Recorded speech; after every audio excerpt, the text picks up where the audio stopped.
Et bon, avec Tissart, on va se faire le débrief de ce OGC Nice Nîmes.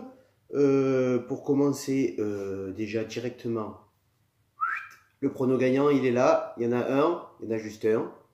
Et c'est pas la première fois. C'est Alexis Chiriduba GBT 06. Pas GPT, GBT. Je te le mets là, si tu vas aller sur son profil Instagram, papa, c'est sur Instagram qu'il a gagné. La composition, je te la propose, je te la mets là.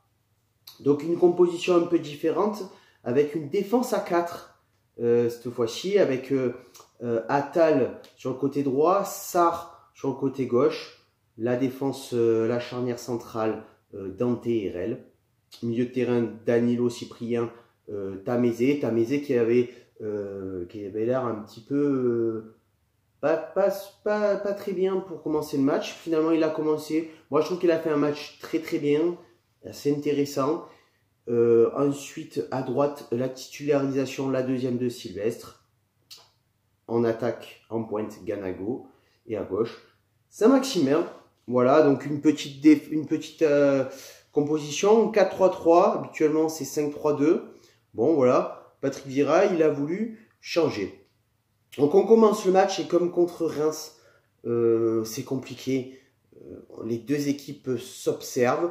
On essaye d'alterner des solutions pour mettre le ballon au fond.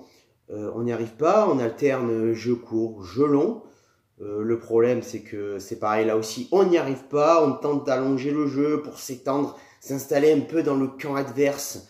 Mais le problème, c'est qu'on a beaucoup de déchets dans notre jeu long, ce qui permet à Nîmes de récupérer le ballon et eux, par contre, se procurer des occasions. Le problème, il est là, c'est que les 15 premières minutes, avec nos déchets, on laisse Nîmes attaquer, en fait. À la 19e minute, Saint-Maximin qui se retrouve seul face au gardien, le ballon qui file. T'as l'impression qu'il court au ralenti alors que d'habitude il a 2 fusées Ariane dans les jambes le mec. Là non, il avait 2 rollers. 2 rollers. Et 2 patins à roulettes, ne me saoule pas. Voilà. Il y a 2 rollers. Et il attend pour frapper. Au final, il se passe rien. Ganago derrière qui reprend. Et il n'y a pas de but. Alors derrière l'arbitre qui te siffle hors jeu, j'ai pas compris. Il a quand même laissé le temps à Saint-Maximin de frapper, à Ganago de frapper, et il te dit qu'il y a hors-jeu. Alors celui-là d'arbitre aussi, il est bon. Mais en ce moment, les arbitres dans la Ligue 1, c'est carnaval. Hein. C'est carnaval, bientôt carnaval de Nice. Et là, c'est carnaval en ce moment. C'est un truc de fou. Les arbitres sont mauvais. Alors, après, dans cette première mi-temps, Nîmes se procure beaucoup d'occasions quand même.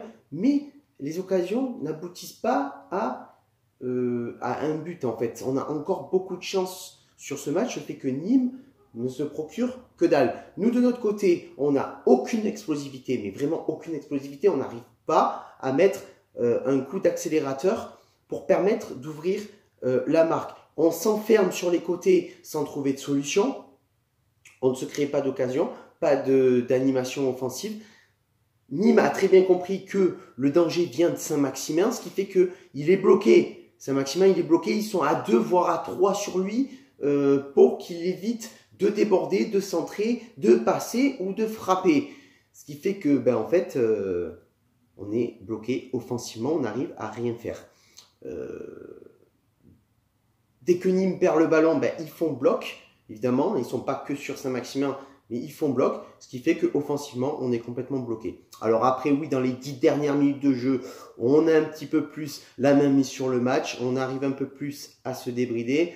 40e minute, Cyprien qui récupère un ballon, qui accélère, et là, il ne sait pas quoi faire. Il ne sait pas quoi faire avec le ballon, il propose aucune solution, ce qui fait qu'il perd le ballon, alors qu'il y avait quand même Ganago, qu'il y avait Saint-Maximin dans la surface de réparation.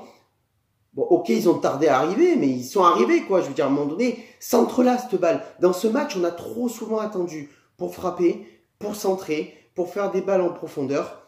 Ce qui fait que ça nous a coûté quand même, ça aurait pu nous coûter le match. Mais à la 41e minute, partant du côté gauche pour remonter tout le long du côté droit, hein, avec Attal qui arrive à déborder, qui frappe et bute. Comme à l'aller, Youssef Attal ouvre le score face à Nîmes. Ça fait 1-0 avant la fin de la première mi-temps pour l'OGC Nice. Donc du coup, on termine la première mi-temps sur une domination dans les 10 dernières minutes, sur un but, ça fait plaisir. Et on repart dans la deuxième mi-temps. Alors c'est un petit peu mitigé. Il y a des actions du côté nîmois, il y a des actions du côté niçois. Mais j'ai vu de très très belles choses dans cette deuxième mi-temps. Nice m'a fait vraiment plaisir dans cette deuxième mi-temps. J'ai retrouvé un OGC Nice plus serein, confiant, combattant, des guerriers quand même, hein, vraiment des guerriers dans cette deuxième mi-temps. À la 54e minute, Saint-Maximin qui déborde sur le côté gauche, qui repique, il frappe de loin, il n'attend pas de s'approcher du point de pénalty pour frapper, parce que ça aussi ça nous a coûté des buts. Il frappe de loin et il marque. Plusieurs fois en première mi-temps, il s'est retrouvé dans cette situation, il a persisté, il a marqué. Voilà, enfin l'OGC Nice marque plus de 2 buts dans ce championnat. On l'avait fait contre Rennes, on l'avait fait contre Lille, et pas comme cet enculé de commentateur qui te sort « Oui, ça y est, Nice marque enfin 2 buts dans un match. » Non, terme là, on en a mis 2 dans 2 matchs, hein, Rennes et Lille. Voilà, hein, pour commencer. Après, Sylvestre qui loupe le break du break, Ganago derrière aussi. On est en train d'asphyxier Nîmes dans cette deuxième mi-temps. 62e minute, Cyprien qui sort pour faire entrer Walter. Voilà, on essaye un peu de temporiser le jeu, de garder nos marques, de garder le ballon de notre côté. 71e minute, enfin Maolida qui fait son grand retour à la place de Sylvestre et qui loupe le 3e but de l'OGC Nice et son retour en tant que buteur. Mais à un moment donné, papa, pourquoi tu ne frappes pas en première intention? Tu nous as fait un gris-gris à la Saint-Maximin juste avant. Eh ben ouais, à un moment donné, ça passe entre les jambes du gardien, mais ça file pas au fond. Pourquoi tu frappes pas? Putain, angle ouvert, tu ouvres ton pied et tu la mets dans la lunette droite, papa. Tu n'as pas besoin de, je sais pas moi, non, toujours que Ganago derrière aussi qui se loupe. Ce match, on aurait pu le gagner 3-4-0. Hein. Bon, les amis nîmois, je sais que vous regardez mon débrief. Vous avez été quand même, vous avez été persévérant dans ce match. Hein. Vous n'avez rien lâché jusqu'au bout. Hein. Mais ce match, on aurait pu le gagner 3-4-0. Après, ouais, Nîmes aurait pu marquer aussi. Hein. Il n'y a pas de souci. Parce que en contre derrière, les Nîmois, ils ont quand même mis la pression à Benitez, mais encore présent le garçon, hein, Benitez qui lâche rien lui aussi. Et en deuxième mi-temps, vraiment une deuxième mi-temps complètement différente par rapport à la première. De l'envie, de la créativité offensive. On cherche les bonnes solutions. On est combatif, on lâche pas, on est agressif sur le porteur du ballon, ce qui nous permet de partir très rapidement en contre. Pas comme en première mi-temps où on ne sait pas quoi faire, on ne sait pas qui donner le ballon, on ne sait pas si on doit centrer, si on doit passer, si on doit frapper. On ne sait pas tous ces trucs-là. Et là, deuxième mi-temps, vraiment, on joue haut. Une deuxième mi-temps de qualité. Vraiment, une deuxième mi-temps où l'OGC Nice m'a fait vraiment plaisir. On a joué fluide. Fluidité. Ça faisait longtemps que je n'avais pas utilisé ce mot dans mes débriefs. Fluidité, ouais. On a asphyxié Nîmes en deuxième mi-temps, vraiment. Après, à la 82e minute, Ganago qui sort pour faire entrer Pierre Lesmelou. On essaye de garder le ballon un peu au centre du terrain pour pouvoir conserver ce score de 2-0. Nice domine. Parce que Nîmes, il s'expose trop dans cette fin de match. Et tout au long de la deuxième mi-temps, ils se sont beaucoup exposés. Ce qui fait que, voilà, du coup, on gagne ce match.